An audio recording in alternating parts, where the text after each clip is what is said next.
ඔයාලට මෙන්න මේ කරකවීම මගින් එන්ජින් එක නතර නොවි තියාගන්න පුළුවන්. මෙන්න මේ විදිහට මේක දෙපැත්තට කරකවන්න තියෙන්නේ. මෙන්න මෙතන තියෙන ප්ලග් එක. මේක මේ විදිහට සෙට් කරන්න පුළුවන්. මම ඊළඟ වීඩියෝ එකෙන් ඔයාලට මේවා ගලපලාම පෙන්නනවා. මේ ඕෆ් ස්විච් එක තමයි මෙතන තියෙන්නේ. මේ ස්විච් එක ප්‍රෙස් කරපුවහම එන්ජින් එක නවතිනවා. මෙන්න මේ තියෙන්නේ කැඩිච්ච ඇක්සිලරේටරේ. මම මෙන්න මේ විදිහට කැඩුණු ඇක්සිලරේටරේ ගලවා ගන්නවා.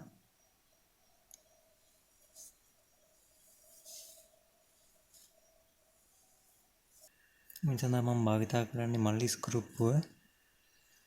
මේ විදිහට මම අලුත් ඇක්සිලරේටරේ ගන්නවා. ඒකේ නට් ටික ගලවලා මේ විදිහට මම තියලා මේක සෙට් කරන්න යන්නේ.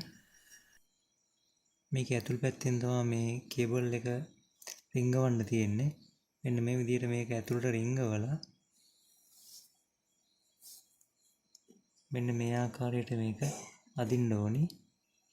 හරි මෙහෙම ඇදලා ඇක්සිලරේටර් පොඩ්ඩක් ආපස්සට ගන්නවා. අරගෙන කේබල් එක මෙන්න මේ විදිහට මේක ඇතුළට රිංගවනවා. සමහර වෙලාවට ඔයාලට මේ වගේ කේබල් එක රිංගවන්න පොඩ්ඩක් අමාරු වෙයි. මැෂින් එකේ තියෙන එකෙන් මේක ඇඩ්ජස්ට් කරගන්න ඕනි. ඇක්සිලරේටරේ තද නම් මෙන්න මේ කරකවලා ඔයාලට ඇඩ්ජස්ට් කරගන්න පුළුවන්. මෙන්න මේ විදිහට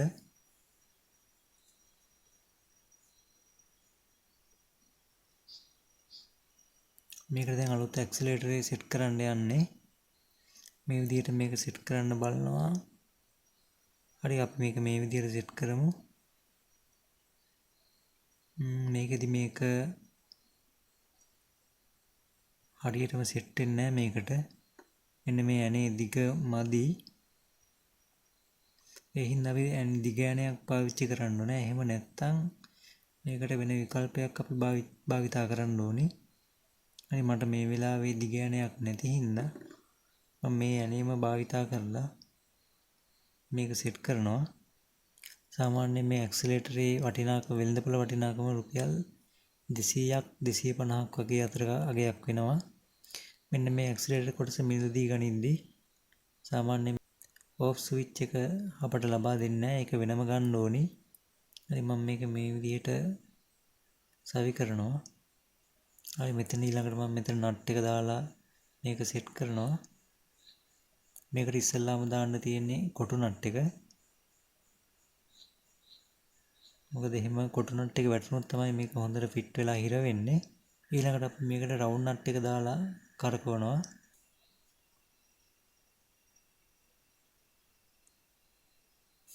ඊපස්සේ වෙන්න මෙතන තියෙනවා ස්ටාර්ටරේ.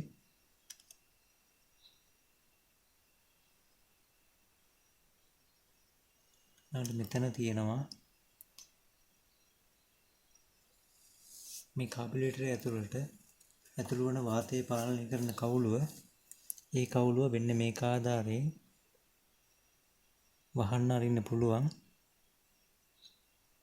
මෙන්න මේ විදිහට.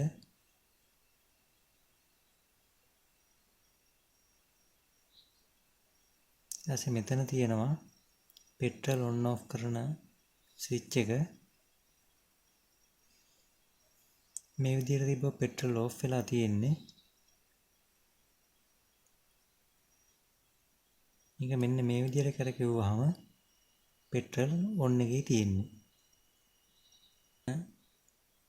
පෙට්‍රල් ඔන් එකේ තියෙන්නේ මේ විදිහට පෙට්‍රල් ඇරලා මේ විදිහට පෙට්‍රල් අරින්න ඕනේ. හරි අපි බලමු මේක ඊළඟට කොහොමද ස්ටාර්ට් කරන්නේ කියලා. මම මේ විදිහට මේකට පෙට්‍රල් එකතු කරනවා. හරි මූඩිය වහනවා ඊළඟට මම. හරි මෙන්න මේක මේ විදිහට ඔන් කරගන්නවා. පෙට්‍රලුත් මෙන්න මේ විදිහට 104 කරලා පෙට්‍රලුත් ඔන් කරගත්තා.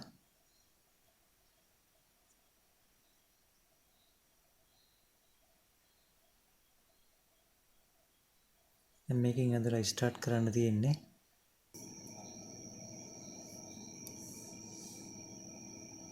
හරි මේ විදිහට ස්ටාර්ට් කරලා තියෙන්නේ මේක. බලමු ඇක්සලරේට් කරලා මේක හොඳට වැඩ කරනවා.